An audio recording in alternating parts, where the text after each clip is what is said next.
Per single mother counts her last coins on the flight, until a Mafia sitting nearby changes her life. The fluorescent lights of Gate 23B cast harsh shadows under Sarah Chen's eyes as she clutched her boarding pass with trembling fingers. 26 years old and looking 40, she pressed her lips into a thin line and adjusted the worn strap of her canvas bag. Inside, everything she owned in the world barely filled half the space. "Mommy, are we really going on the big airplane?" 7-year-old Emma tugged at her mother's faded jeans, her gap-toothed smile the only bright thing in Sarah's increasingly dark world. "Yes, baby. We're going to see Grandma Rose in Chicago." Sarah forced cheerfulness into her voice, though the words felt like swallowing glass. The truth was more complicated. They were running. Running from eviction notices, from David's drunken fists, from a life that had spiraled so far out of control that a one-way ticket bought with her last credit card seemed like salvation. The boarding announcement crackled through the terminal speakers. "Now boarding all passengers for Flight 847 to Chicago." Sarah's stomach nodded. She'd splurged on the tickets, if you could call using emergency credit card cash advances splurging, but hadn't eaten in 18 hours. Emma had managed half a gas station sandwich for breakfast, and that would have to last them the 4-hour flight. They shuffled forward in the boarding line, Emma's small hand warm and trusting in hers. Sarah tried not to notice the other passengers, businessmen in expensive suits checking their phones, families with multiple suitcases discussing dinner reservations, college students complaining about delayed luggage. Everyone seemed to belong to a world where missing meals was a choice, not a necessity. "Boarding passes and IDs, please." The gate agent's voice carried the practiced boredom of someone who'd seen 1,000 passengers that day. Sarah fumbled for their documents, her hands shaking slightly.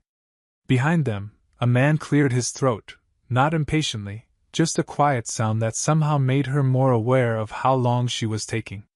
"Here we go," she whispered to Emma as they walked down the jet bridge. The airplane loomed ahead, and for a moment, Sarah felt the old thrill she'd experienced as a child on her first flight. Before life had taught her that dreams were luxuries she couldn't afford. Their seats were near the back, 22C and 22D. Sarah lifted Emma into the window seat and took the middle, grateful that the aisle seat was empty. At least for now. As passengers continued boarding, Sarah pulled out her small coin purse. The metal was warm from being clutched so tightly. Inside, $3.47. She'd counted it 7 times in the terminal, hoping somehow the amount might magically increase. Emma pressed her nose against the window. "Mommy, look how tiny the cars are.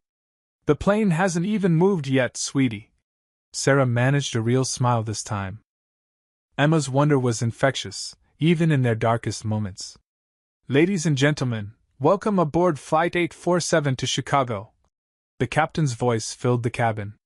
"We'll be in the air shortly, and flight attendants will begin beverage service once we reach cruising altitude." Beverage service. Sarah's mouth felt like sandpaper. Emma would be thirsty soon.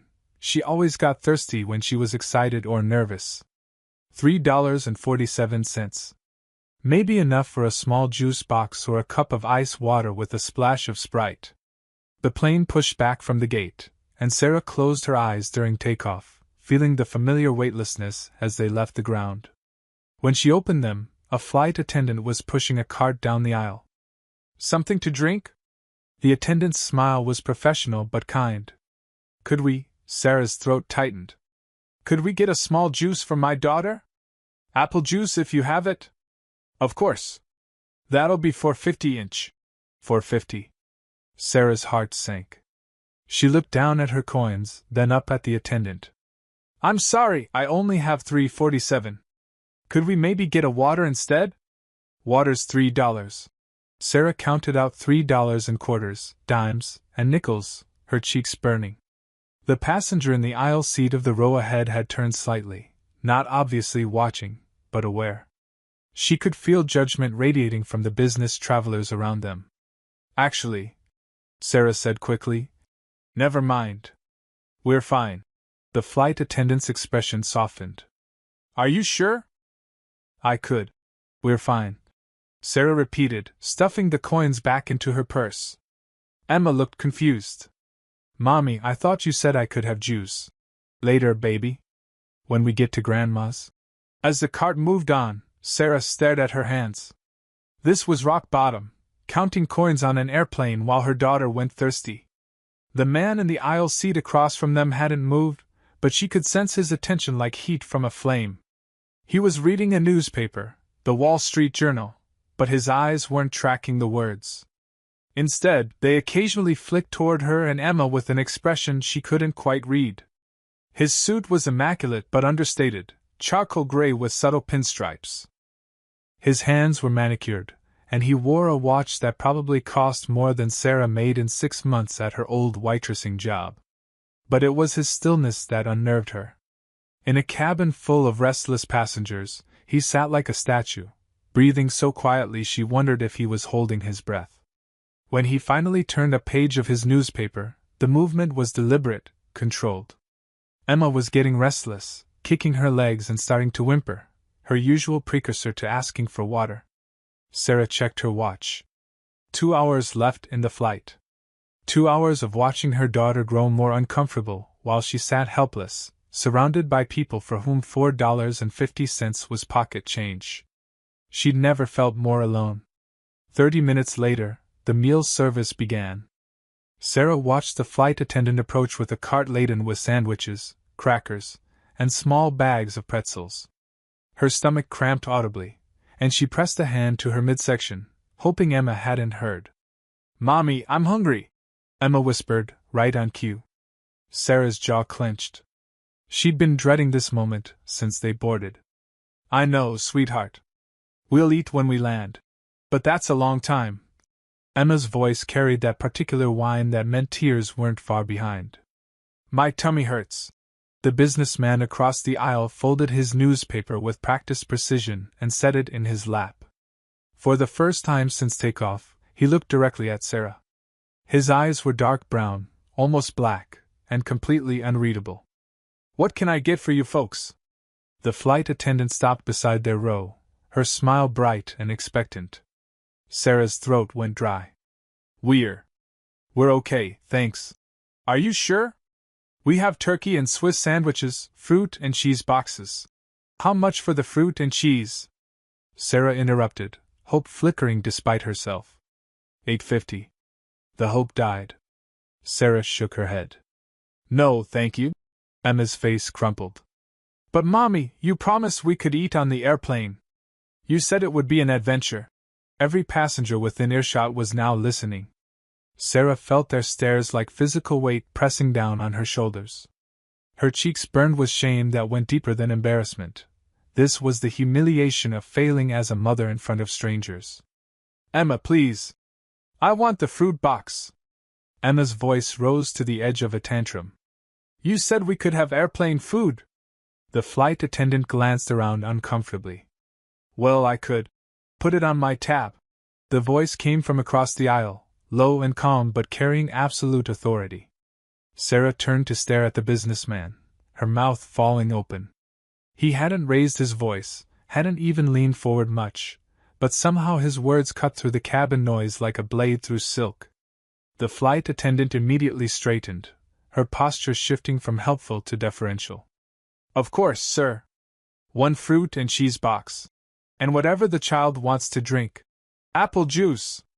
Emma bounced in her seat, completely oblivious to the undercurrents swirling around her. Sarah found her voice. "No. No, we can't." The man's dark eyes fixed on hers, and the words died in her throat. "It's already done." There was something in his tone that made arguing seem not just futile but potentially dangerous. This wasn't kindness, this was control. A demonstration of power as casual as checking his watch. The flight attendant served Emma the fruit box and juice with unusual speed, then moved on without asking for payment. Sarah sat frozen, watching her daughter tear into the food with the desperate enthusiasm of genuine hunger. "Thank you, mister!" Emma called across the aisle, cheese cracker crumbs decorating her chin. "This is the best airplane food ever!" The ghost of a smile touched the corner of the man's mouth. "You're welcome." Sarah's hands clenched into fists in her lap. "I don't need your charity, she said quietly, just loud enough for him to hear. He picked up his newspaper but didn't open it. It's not charity. Then what is it? A transaction. The words sent ice through her veins. What kind of transaction? But he'd already returned to reading, effectively dismissing her. Sarah stared at his profile, the strong jawline, the perfectly styled salt and pepper hair, the way he held himself like a man accustomed to being obeyed without question. Emma was chattering happily between bites, something about clouds looking like animals, but Sarah barely heard her. Her mind was spinning, trying to make sense of what had just happened. Men like this, men in $1,000 suits who solved problems with quiet commands, they didn't help struggling mothers out of the goodness of their hearts. They wanted something. Mommy, aren't you going to eat? Emma held out a grape. Sarah accepted it mechanically, her eyes never leaving the man across the aisle. He seemed completely absorbed in an article about commodity futures, but she caught him glancing at Emma once, then twice. His expression was unreadable, but there was something calculating in those dark eyes. A transaction, he'd said? But what could she possibly have that a man like him would want? The plane hit a patch of turbulence, and Sarah's hand instinctively went to her throat, where her grandmother's locket rested beneath her shirt. The chain was old and thin, bought at a pawn shop years ago, when she was young and foolish enough to think vintage jewelry might somehow make her feel less poor. When the turbulence passed, she realized the businessman was watching her again. This time, his gaze lingered on her hand at her throat. Mommy, can I color now? Emma had finished eating and was reaching for the small box of crayons in Sarah's bag. Of course, baby. As Emma settled in with her coloring book, Sarah snuck another look across the aisle. The man had set aside his newspaper and was staring out the window, but she could see his reflection in the glass. He wasn't looking at clouds or countryside. He was watching her. 20 minutes passed in relative quiet. Emma colored contentedly while Sarah tried to ignore the weight of the stranger's intermittent stare. The plane hummed steadily through clear skies, and she'd almost managed to convince herself that accepting his help had been a simple, if uncomfortable, act of kindness. Then the turbulence hit. The first jolt was mild, just enough to make passengers look up from their books and phones. But the second sent Emma's crayon box flying and had Sarah gripping her armrest with white knuckles. Ladies and gentlemen, we're experiencing some rough air. The captain's voice crackled over the intercom. Please remain seated with your seatbelts fastened. The plane bucked again, more violently this time. Emma squeaked in alarm and grabbed for Sarah's arm just as the aircraft dropped suddenly, leaving Sarah's stomach somewhere near the ceiling. It's okay, baby. Sarah managed, though her own heart was hammering. It's just bumpy air. Another sharp drop, and this time the overhead compartments rattled. Sarah's hand flew instinctively to her throat, seeking the familiar comfort of her grandmother's locket, a habit she'd developed during stressful moments since childhood. But the thin gold chain had shifted during the turbulence. As the plane pitched forward, the locket slipped free from beneath her faded blue blouse, catching the cabin light as it swung against her chest. Across the aisle, the businessman went perfectly still. Sarah was too focused on comforting Emma to notice his reaction at first. The little girl had gone pale and was making small whimpering sounds that tore at Sarah's heart. Look at me, Emma. Just look at Mommy, okay? We're going to be fine. But even as she spoke, Sarah became aware of a change in the atmosphere around them. A tension that had nothing to do with the turbulent air. She glanced up to find the businessman staring at her with an intensity that made her skin crawl. His newspaper lay forgotten in his lap. His hands, which had been so steady throughout the flight, now gripped the armrests of his seat. And his dark eyes were fixed not on her face, but on the locket at her throat. The turbulence began to ease, but the man's stare didn't waver. Sarah's free hand moved self-consciously to cover the pendant. That's an interesting piece of jewelry, he said quietly. His voice was different now, carefully controlled, but with an undercurrent Sarah couldn't identify. It wasn't quite anger, wasn't quite surprise. It was something colder. Thank you, Sarah replied cautiously, tucking the locket back beneath her shirt. May I see it? The request was polite, but there was nothing optional about his tone. Sarah's protective instincts flared. "I'm sorry." "The locket. I'd like to see it." Emma had calmed down and was reaching for her scattered crayons, oblivious to the strange conversation happening above her head. Sarah's mind raced. This man had already demonstrated his power over situations, his ability to command attention with just a few words. But asking to examine her jewelry crossed a line she wasn't comfortable with. "It's just an old family piece," she said carefully. "Nothing special." "I doubt that." His eyes never left her throat, even though the locket was now hidden. "Where did you get it?" The question was sharp, demanding. Sarah felt Emma tense beside her, finally picking up on the adult tension. "I don't see how that's any of your business." "Humor me." There was steel in those two words. Sarah glanced around the cabin, suddenly very aware that they were trapped in a metal tube 30,000 feet above ground with nowhere to run. The other passengers were reading, dozing, or staring at their phones. No one was paying attention to the quiet conversation across the aisle. Against her better judgment, Sarah pulled the locket out again, holding it against her palm but not removing it from around her neck. "There. Are you satisfied?" The man leaned forward, and for the first time since they'd boarded, his composure cracked. Sarah saw his jaw clench, saw something that might have been pain flash across his features before the mask slammed back into place. "Where did you get it?" he repeated, but his voice was rougher now. "A pawn shop in Detroit. About 8 years ago." Sarah's words came out clipped and defensive. "I bought it as a keepsake for my daughter when she was born. It cost me $40, which was more than I could afford at the time, but I thought." She trailed off, realizing how pathetic it sounded. The man was quiet for a long moment, studying her with those unreadable dark eyes. When he spoke again, his voice was barely above a whisper. "What pawn shop?" "Mickey's on Corktown." "Why does it matter?" He didn't answer immediately. Instead, he reached into his jacket pocket and pulled out his phone, scrolling through something with quick, precise movements.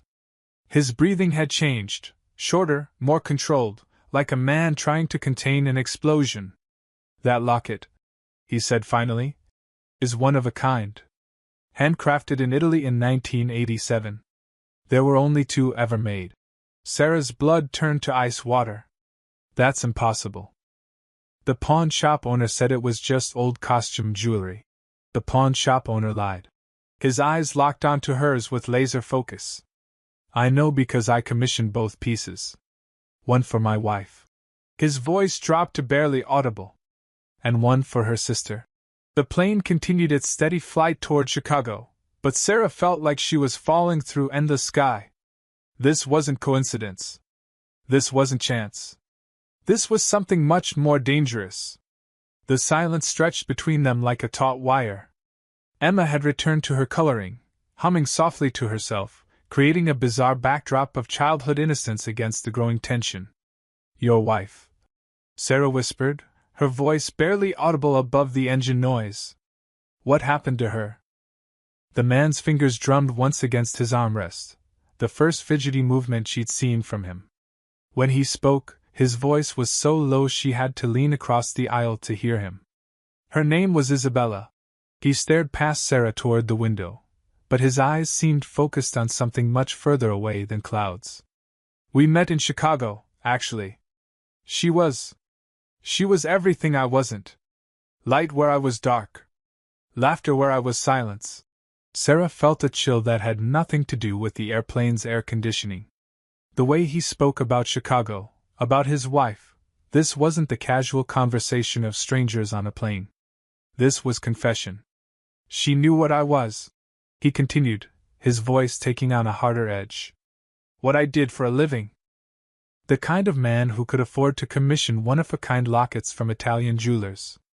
She said she didn't care, that love was stronger than fear." "What do you do?" Sarah asked, though part of her already knew she didn't want the answer. His dark eyes flicked to hers, and in them she saw something that made her understand why people might cross streets to avoid him, why flight attendants jumped to obey his quiet commands. I solve problems for people who can't solve them themselves, he said simply. Sometimes those solutions require creativity. The euphemism hung in the air between them. Sarah's mouth went dry, but she found herself leaning closer instead of pulling away. There was something hypnotic about his quiet intensity, the way grief and danger seemed to war in his expression. The lockets were an anniversary gift, he continued. 5 years of marriage. Isabella cried when I gave it to her. Said it was the most beautiful thing she'd ever owned. His jaw tightened. What I didn't know was that she'd already been planning to leave me for months. Emma looked up from her coloring book. Mommy, can I have more juice? In a minute, baby, Sarah murmured, her attention completely absorbed by the man across the aisle. Her sister Maria was supposed to be my ally, he went on, his voice growing colder. Family loyalty, you understand. But Isabella had been feeding information to the FBI through Maria for almost a year. Names, locations, business arrangements. Everything she'd learned from pillow talk and overhead conversations. Sarah's blood chilled. FBI. She was sitting next to a man the federal government had been investigating, a man whose wife had been an informant. Emma's innocent humming seemed to come from another world entirely. I found out 2 days before they planned to arrest me, he said.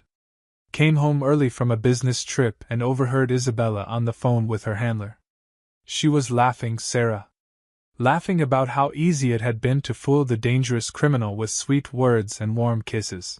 The plane hit another small patch of turbulence, but neither of them seemed to notice. What did you do? Sarah whispered. His smile was knife-sharp. Nothing. That was my mistake. I thought love meant forgiveness, even for betrayal. I confronted her, told her I knew, gave her a chance to explain. He paused, his hands clenching into fists. She tried to run. Took the car in the middle of the night with Maria and the evidence they'd gathered.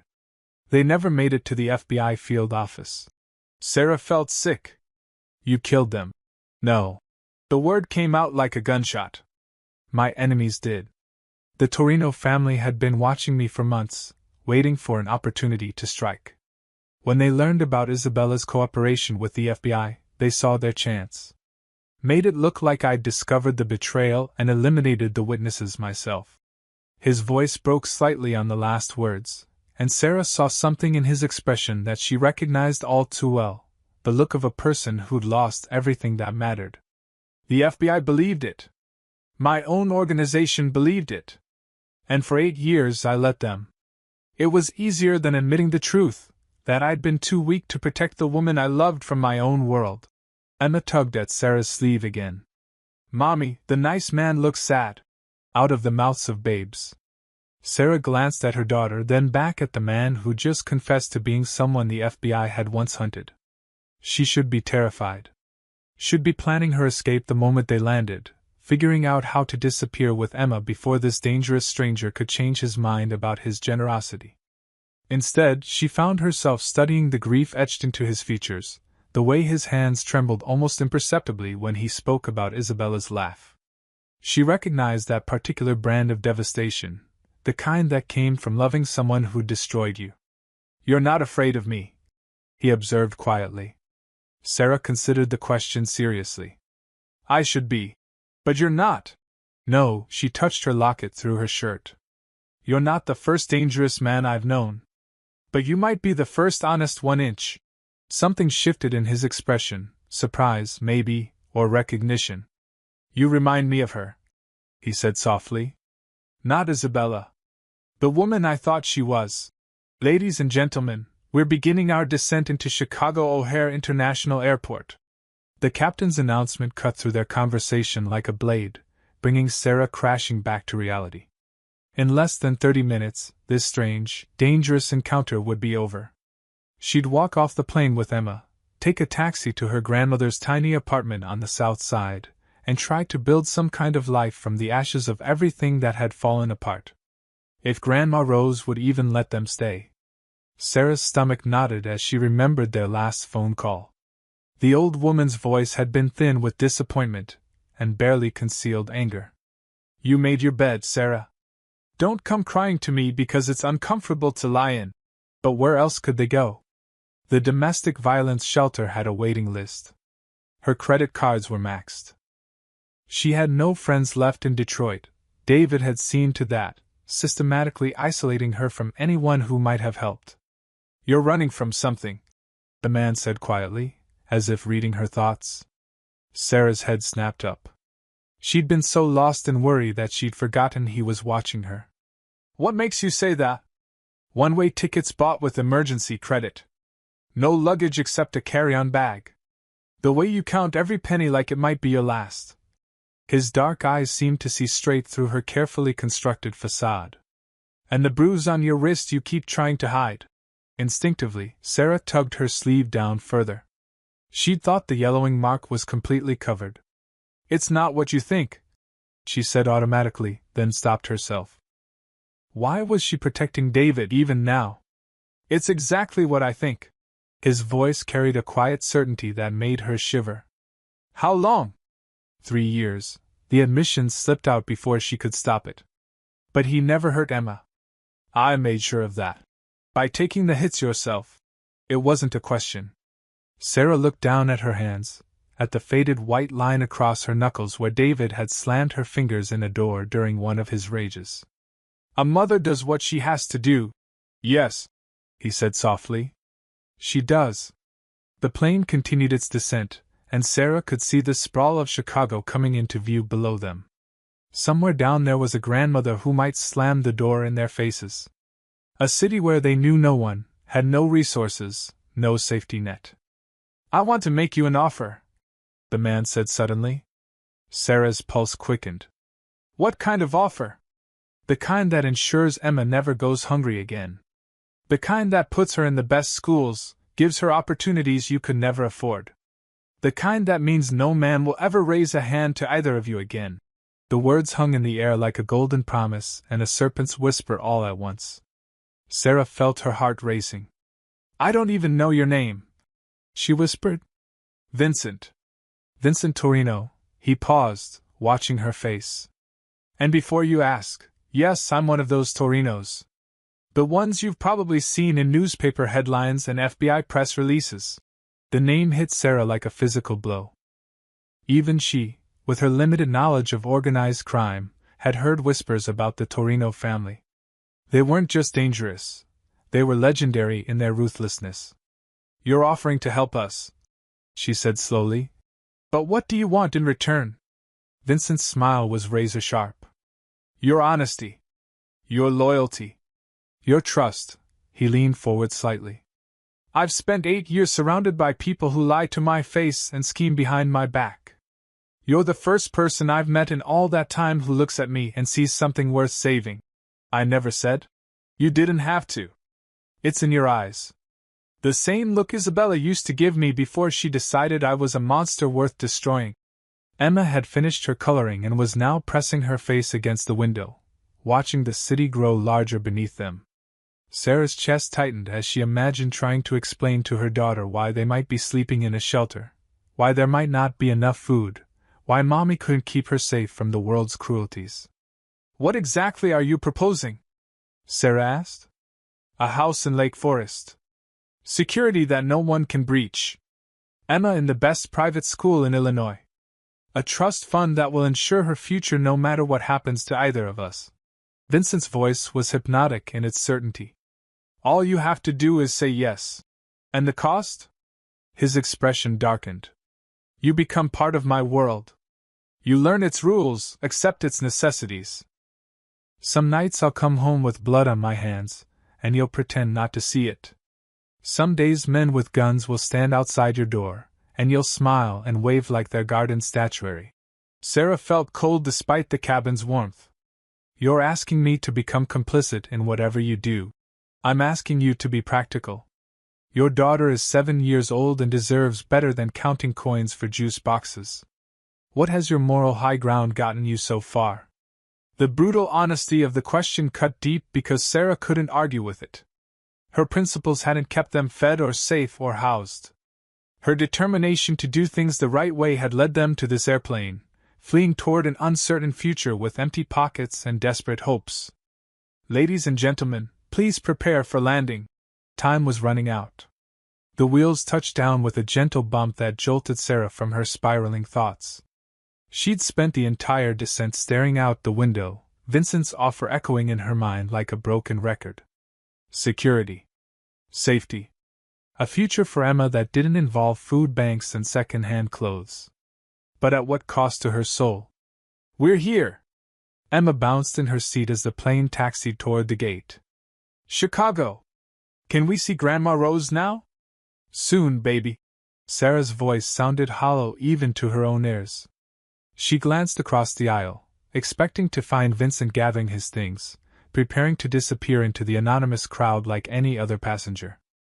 Instead, he was watching her with that same intense focus, as if memorizing every detail of her face. You haven't given me an answer, he said quietly. I haven't decided yet. Time's up. The plane lurched to a stop at the gate, and the familiar chaos of passengers gathering their belongings began. Sarah stood on shaky legs and pulled their small bag from the overhead compartment. Emma was chattering excitedly about seeing the tall buildings, completely oblivious to the life-altering conversation that had just taken place above her head. Vincent stood as well, moving with the fluid grace of a predator. He adjusted his suit jacket and slipped his phone into his pocket, every movement economical and purposeful. Sarah expected him to nod politely and disappear into the crowd ahead of them. He didn't. Instead, he waited while she gathered Emma's crayons and coloring book, while she helped her daughter with her small backpack, while they shuffled slowly toward the exit with the rest of the passengers. He followed 3 steps behind them, silent as a shadow. Mommy, is the nice man coming with us? Emma asked as they walked up the jet bridge. No, sweetheart. He's going to his own family. But when they emerged into the bright bustle of O'Hare's Terminal 3, Sarah realized how wrong she was. 3 men in dark suits stood near the gate, their eyes scanning the deplaning passengers with professional alertness. They weren't trying to blend in, quite the opposite. Their presence was a statement, a declaration of power that made other travelers unconsciously give them a wider berth. When Vincent appeared, all 3 men straightened. Sarah's blood turned to ice water. This wasn't coincidence or courtesy. This was organization. This was control extending far beyond the confines of an airplane cabin. Mr. Torino. The largest of the 3 men nodded respectfully. Car's waiting.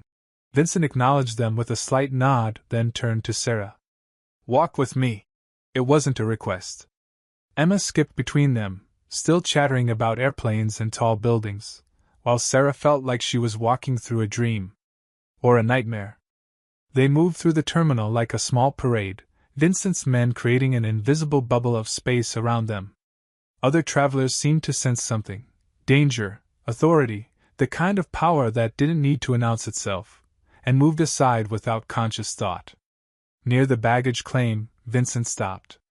He reached into his jacket and withdrew a thick envelope, cream-colored paper that felt expensive even before Sarah touched it. Regardless of your decision, he said, pressing it into her hands, this is yours. Sarah's fingers trembled as she felt the thickness of it. I can't. You can.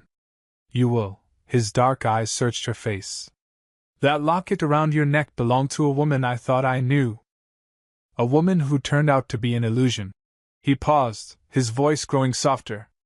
But you remind me that not everything I lost is gone. Emma tugged at Vincent's sleeve. Are you sad again, mister?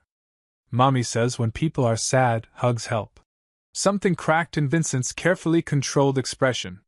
He knelt down to Emma's level, and for a moment, the dangerous man vanished, replaced by someone who looked heartbreakingly human. Thank you, little one, he said gently. But I think I'm going to be okay. He stood and met Sarah's eyes one last time. The offer stands. My number is in the envelope, along with enough cash to give you choices. Real choices. He stepped back, his men closing ranks around him. Whether you call me or not, your life has already changed, Sarah. The question is whether you'll let it change for the better. And then he was walking away, disappearing into the crowd with his silent guardians flanking him like a presidential detail. Sarah stood frozen in the middle of the busy terminal, holding the envelope and her daughter's hand. People flowed around them like water around stones, businessmen heading to meetings, families reuniting, travelers beginning new adventures. She looked down at Emma, who was watching Vincent's retreating figure with curious eyes. Mommy, was he a good guy or a bad guy? Sarah touched the locket at her throat, feeling its weight against her skin. In her other hand, the envelope seemed to burn with possibility and peril in equal measure. I don't know, baby, she whispered. I honestly don't know. But as they walked toward the exit, toward whatever waited for them in Chicago, Sarah knew Emma's question was the wrong one entirely. The real question wasn't whether Vincent was good or bad. The real question was what kind of person she was willing to become.